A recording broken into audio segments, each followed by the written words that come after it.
coup la 8 en coupé. C'est mon gros coup de cœur de cette année. Je suis d'accord, c'est un très très beau coup de crayon. Et ça rappelle la première des années 80-90. Fin 90, la 850 V12 là.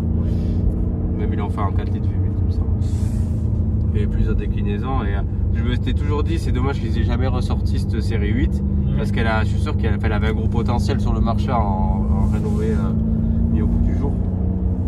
Et de là, de pouvoir l'essayer même en grand coupé, ça fait plaisir.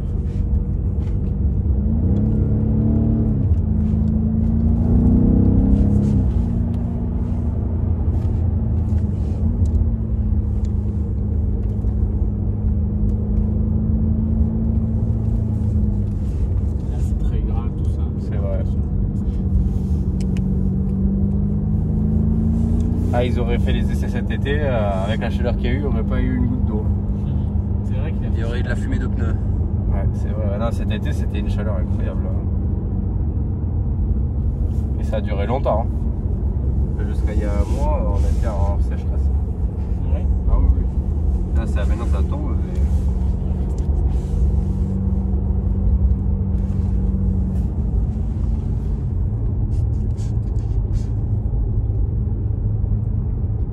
Bon, qu'est-ce que t'en penses, toi, derrière, Tom?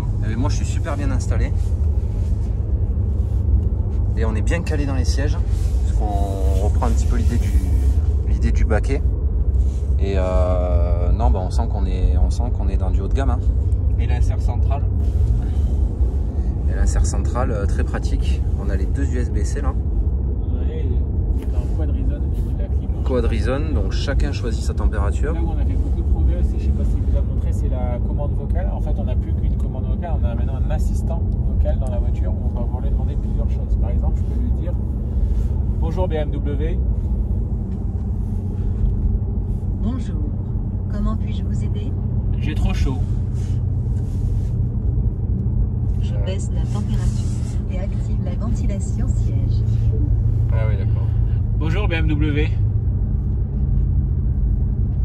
Bonjour, comment puis-je vous aider? Je m'ennuie. Je ne peux pas croire que vous vous ennuyez. Peut-être n'avez-vous pas encore essayé le mode sport? C'est marrant ça. Bonjour BMW.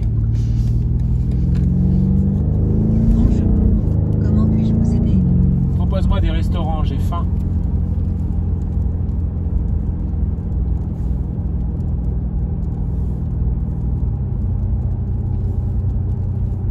Lequel de ces restaurants? Voilà, donc aujourd'hui on a un vrai assistant en fait, comme on a un Google Home à la maison ou un Siri dans son téléphone. Ouais. On va pouvoir interagir avec sa voiture. Vous avez vu qu'elle reconnaît d'où vient la voix et c'est Ouais, plutôt maintenant j'ai vu, la voiture ouais. qu'elle a changé. Si c'est vous qui lui demandez sera la bonne, vous pouvez lui dire moi je peux lui demander un réglage précis, je peux lui demander 24 degrés à l'arrière, je peux lui demander 23 degrés pour moi, je peux lui demander de mettre Virgin Radio, je peux lui demander d'appeler un tel, bien sûr le téléphone ça sonne plus longtemps. Je peux lui demander les destinations GPS. En fait on a maintenant de plus en plus la possibilité de plus du tout enlever ses mains du volant et de se faire aider avec beaucoup de choses juste par la main. Et donc l'accent sur la sécurité. Exactement.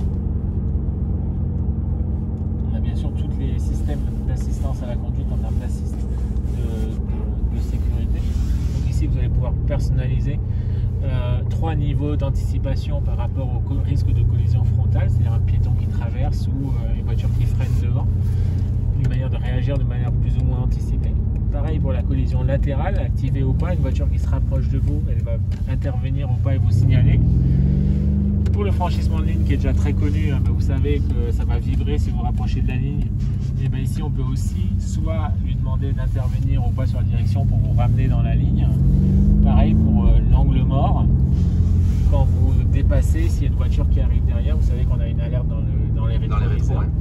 Et là on peut lui demander d'intervenir ou pas sur la direction pour rabattre, empêcher d'avoir une collision. D'accord.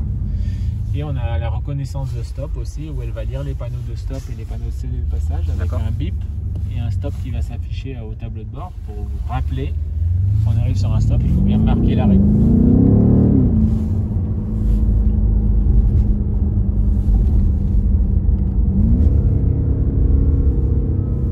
voilà, sur une voiture de ce type qui est en essai,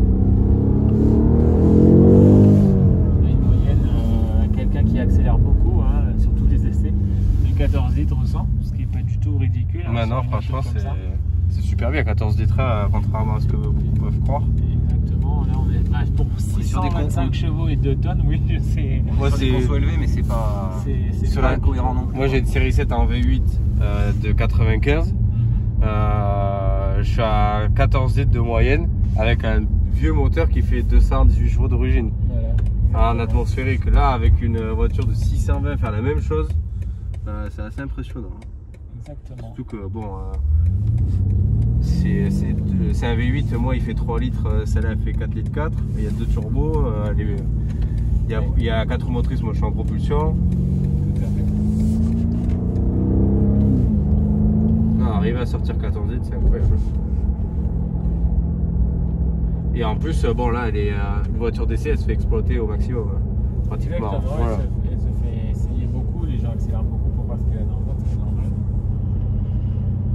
Et donc vous avez vu là 3 modes, hein, le mode roadier, le mode sport qui désactive les assistants de conduite, et on a un mode track qui est fait pour le circuit où on va maintenir la touche enfoncée, on va désactiver absolument tout, toutes les assistances pour être sûr de se concentrer sur un véhicule qui va vous offrir la pleine performance pour le circuit.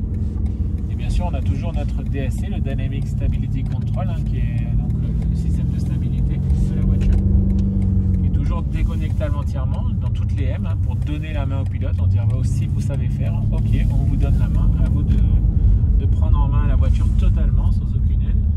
Et il y a un mode intermédiaire qu'on appelle le MDM, le Motorsport Dynamic Mode, qui va être justement un entre-deux qui va vous permettre de commencer à glisser, mais si jamais il sent que vous allez perdre la voiture parce que vous avez trop d'angle et pas assez contrebaqué ou corrigé à ce moment-là, il va venir intervenir sur la voiture pour rattraper la voiture.